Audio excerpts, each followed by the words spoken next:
In this slideshow, I will be talking about guinea worm and guinea worm disease. Throughout these slides, we will be discussing why this disease and parasite is important, and hopefully with my explanations, you will find this very interesting. Importance. Guinea worm disease is very important. It is prevalent in many poor countries with bad water sanitization. It is prevalent in places such as South Sudan, Chad, Ethiopia, and Mali. We can learn from the history of how we almost eradicated this disease and apply it to the prevention of similar diseases. The life cycle of the guinea worm begins as a human drinks unfiltered water containing water fleas with larvae. Once the water fleas are killed in the stomach, the guinea worm larvae are released. They penetrate through the stomach and the intestinal wall. They mature and reproduce under the skin. The fertilized female worm goes to the surface of the skin and discharges larvae into the water. This happens 1 year after infection. Then the larvae are consumed by the water fleas, and this life cycle starts again. An important note is that this life cycle can occur in dogs, and the larvae can infect humans. So these are the symptoms of guinea worm disease. At first, this disease is asymptomatic. Then, after about a year, many feel a painful burning feeling and a blister forms on the feet. Once the blister bursts, the worm comes out of the skin and it is necessary to remove all of the worm and to dress the wound in order to prevent infection. Common additional symptoms to this parasite include diarrhea, nausea, vomiting, fever, and itching around the area. Moving on to the treatment of guinea disease. Something interesting about this disease is that there are no vaccines or medications in order to prevent or stop this parasite from infecting the body. The treatment of guinea disease is to pull out the worm once it has emerged from the foot. This needs to be done slowly, a few centimeters a day. This is a painful process and usually debilitating if the wound is not treated. This is because it can cause infection. Infection can also occur if the worm is not all pulled out. Prevention of guinea disease.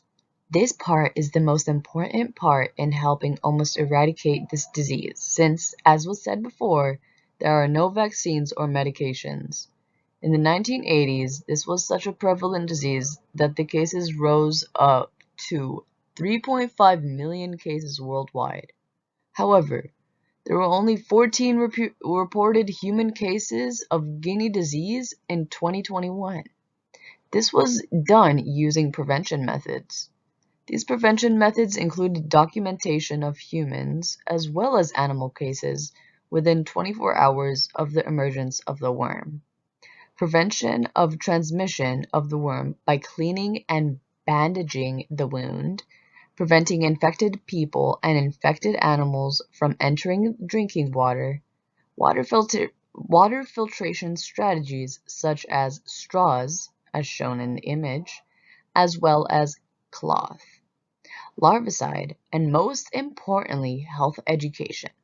If people that live near the contaminated waters know about the disease, how it spreads, and how it can be prevented, they can be the main reason why the cases decrease substantially.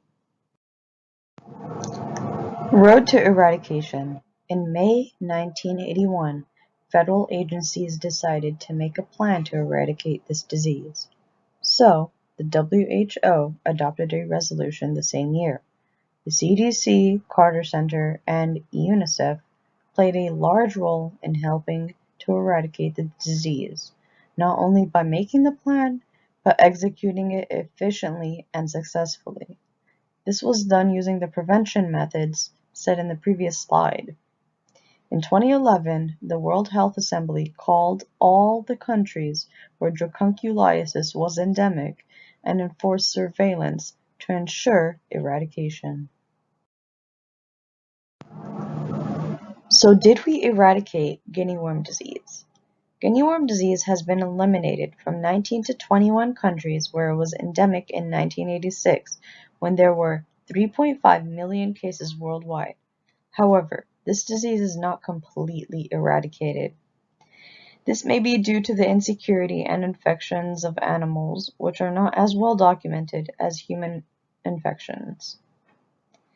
It may also be due to the recent discovery that a possible mode of infection is by eating poorly cooked or cured aquatic animals that have eaten water fleas. In 2021, it was recorded that only 14 cases of guinea worm disease has been accounted for in humans. Conclusions. It is a very important and interesting disease because it does not affect many people today, where in the past it had affected many people.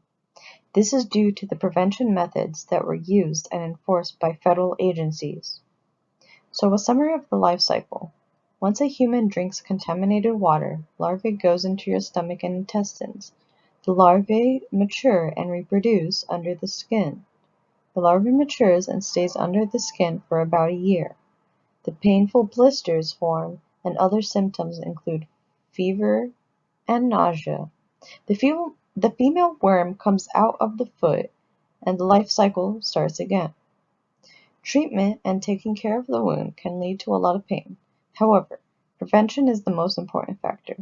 Prevention is done by documentation, bandaging, prevention of infected animals and humans from drinking waters, better access to drinking waters, water filtration, larvicide, and, most important, education. With the history of this disease, it can be seen that they almost eradicated it fairly quickly. The cases went from 3.5 million to just 14. However, the disease is not completely eliminated due to insecurities and infections in animals. This may also be due to a recently discovered mode of infection by eating poorly cooked or cured aquatic animals that are infected themselves.